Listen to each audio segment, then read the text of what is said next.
નમસ્કાર ખેડૂત મિત્રો, આજે આપણે વિશ્વાસ સીડની ડુંગળીની વેરાયટી વિશ્વાસ શ્વેતા જે સફેદ ડુંગળી છે એ વેરાયટીનું વાવેતર કરેલું છે. તો આજે આપણે એમને પૂછશું કે આ વેરાયટીમાં તેમને કેવું હતું. તો રમેશભાઈ, આ વેરાયટી પહેલાં તો હું તમને શરૂઆત ત્યાંથી કરીએ કે ઉગાવવામાં કેવું હતું. ઉગાવવામાં બધું ફર્સ્ટ ક્લાસ ઉગી. પછી તમે આમાં શું શું ટ્રીટમેન્ટ કરી અને તમને રોગ જીવાતમાં કેવું લાગ્યું અને ક્વોલિટી વાઇઝ કેવું લાગ્યું એ તમે થોડુંક ખેડૂતોને જણાવો. કોઈ જાતની રાસાયણિક દવા ખાલી ગોલ અને તરગા નિંદામણ નાશક નાખી અને 2 વખત એમોનિયમ નાખ્યું, બાકી કોઈ અને પાયાનું ડીએપી આપ્યું. કોઈ જાતનું બીજી અમે કાંઈ મહેનત કરી નથી.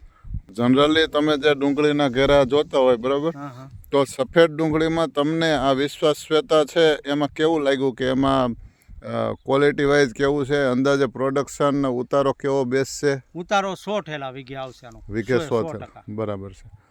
તો આ વેરાયટી છે એ તમે ક્યાંથી લીધી હતી? ધોકડવા મધુભાઈ પાસે. Dhokadva Madhubhai home agro centre. તો આ વેરાયટી બીજા ખેડૂત મિત્રોને ભલામણ કરવાની થાય તો તમારું શું કહેવું છે? આ વાવવા જેવું બિયારણ છે, બહુ સરસમાં સરસ, અને કોઈ જાતની દવા જ નથી નાખી ચોમાસાની અંદર અમે બીજી. આને હજી 4 મહિના નથી થયા પૂરા. 4 મહિના પૂરા નથી થયા. આજે માનો ને, આજે તારીખ થઈ 11 તારીખ થઈ 11/12/2024. 10 દિવસ પછી આના 4 મહિના. તો હજી આમાં ટૂંકમાં અત્યારે જે દેખાઈ રહ્યું છે તો આમાં સારો એવો હજી પણ ગ્રોથ થશે. તો આજે તમે જોઈ શકો છો આખો ઘેરો છે એ એકદમ સારો એવો ઊભો છે. તો વિશ્વાસ શ્વેતા વેરાયટી છે એ અપનાવવા જેવી છે એવું ખેડૂત મિત્ર જણાવે છે.